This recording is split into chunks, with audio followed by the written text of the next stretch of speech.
Hi, everybody. Welcome to the Steckline Report, this time from the Ponderosa, where it won't be long, friends. We're going to have a combine in here. It's finally stopping the rain, and the heat is coming up. We're at 90 degrees right now. Stay tuned. I want to talk about this crop all the way from Texas to Nebraska in a minute. My grandfather came across the plains from Missouri in the 1860s and ran a hotel and stage stop here with livery stable, and it's been in the family ever since. We run probably about 100 cows here and 250 over at the other ranch. I'm sure there are other banks we could have dealt with, but they've been so friendly and know what the ups and downs are in the business. American Ag Credit is like a family for us for financial help. Well, friends, the way this crop looked in February and March, you'd have never thought it would look this good at harvest time. And boy, it's almost harvest time, friends. It won't be long, and we'll be pulling the old combine in here. I'm thinking maybe 7 days or something if it stays hot. Needless to say, we've had a tremendously different year this year than we've had in a good long time. So wet, so cool, and in fact, it's so wet in here right now, I don't think the combine could go. So we're going to have to keep the rain out. And we're going to have to keep the heat up. 90 degrees today. We keep a bunch of 90-degree days here.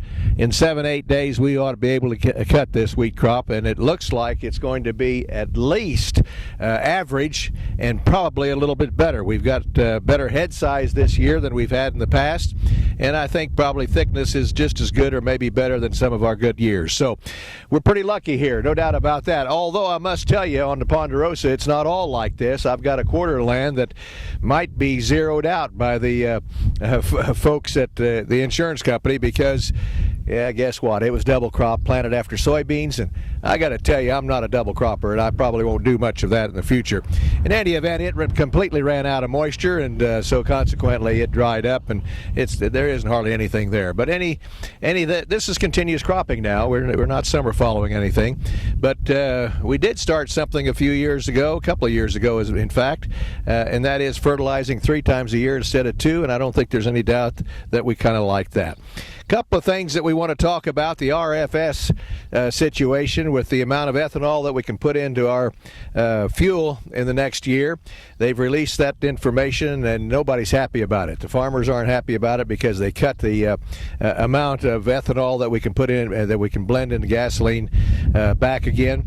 But it wasn't enough of a cutback to make the folks in the oil business happy. Of course, they'd like to have zero. I know how they operate. In any event, that's one issue that they're discussing and cussing. And the other thing, of course, EPA and those folks still want to control our waters, and nobody's happy about that in agriculture. They've released their information that nobody is really excited about, including the folks in Washington on the Hill, where they're trying to get that deal stopped. So more on that in detail later, but right now I want to talk about the harvest. It started in Texas, where they have pontoons on their combines. If you don't have a pontoon, there's some places you ain't going to get in out there. I did talk to some people this morning. They're telling us that when it dries up enough, they still have a pretty decent crop. The crop was far enough along that maybe it didn't sprout in the heads like some people are thinking, although reports are coming in that may be worse than they think, and it could very well be.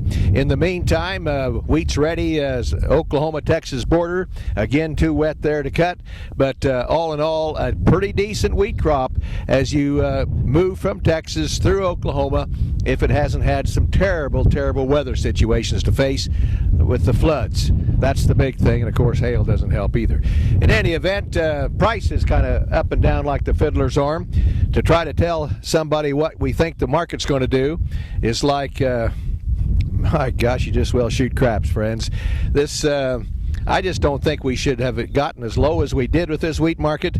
It's come back some. Probably won't come back a whole lot more. In any event, harvest in about a week here on the Ponderosa. See you then.